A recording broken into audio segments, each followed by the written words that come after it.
श्री महादेव्य नमः। दर्शकों, राधे राधे। भीष्म द्वादशी की आपको बहुत बहुत शुभकामनाएं। भीष्म द्वादशी एक ऐसी तिथि जो कि गुप्त मनोकामनाओं को पूरा करने वाली है। आप जिन मनोकामनाओं को किसी को नहीं बोल सकते, भीष्म द्वादशी पर अगर यदि आप गुरु के बताए हुए द्वारा जागृत उपाय करते हैं तो उससे आपकी वो मनोकामनाएं पूर्ण हो जाती हैं।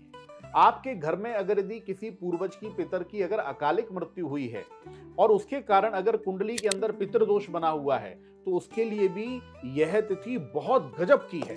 अब इस दिन क्या करना चाहिए तो मैं आपको बता दूं, भीष्म द्वादशी एक ऐसी तिथि है। इस दिन अगर यदि आपने केले के पत्ते पर पंचगव्य और उसके अंदर तुलसी डाल करके और भगवान श्री कृष्ण को अगर यदि आपने भोग लगाया तो यकीन मानिए इससे आपके पितरों को अथाह संतुष्टि प्राप्त होती है। और उस दिन आप दक्षिण की तरफ मुख करके अपने पूर्वजों को पानी में तिल डाल करके आप अर्घ्य देना मत भूलिए। ये भीष्म द्वादशी बड़ी गजब की और बहुत श्रेष्ठ तिथि है। आपको बता दूं, भीष्म पितामह उन्होंने 58 दिन तक कष्ट भोगा, बाणों की शैया पर लेटे रहे।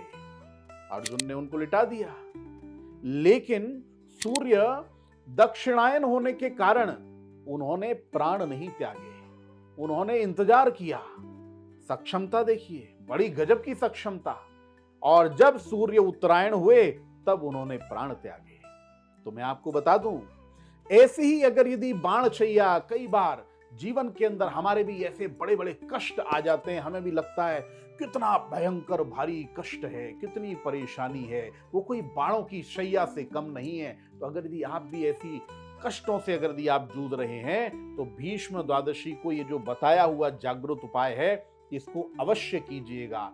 और उस दिन जो भी लोग अन्न का दान करते हैं उससे पितरों को संतुष्टि मिलती है, पितरों को तृप्ति मिलती है। और जो व्यक्ति, अब जो बताने जा रहा हूं क्योंकि गुप्त तिथि है, एक गुप्त उपाय बताना पड़ेगा मुझे।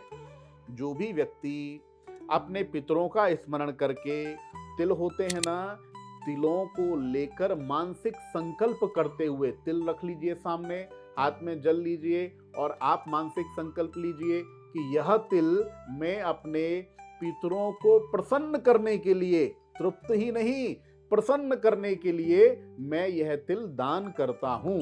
ऐसा जब आप मानसिक संकल्प लेकर के तिल दान करेंगे, पितर प्रसन्न हो जाएंगे।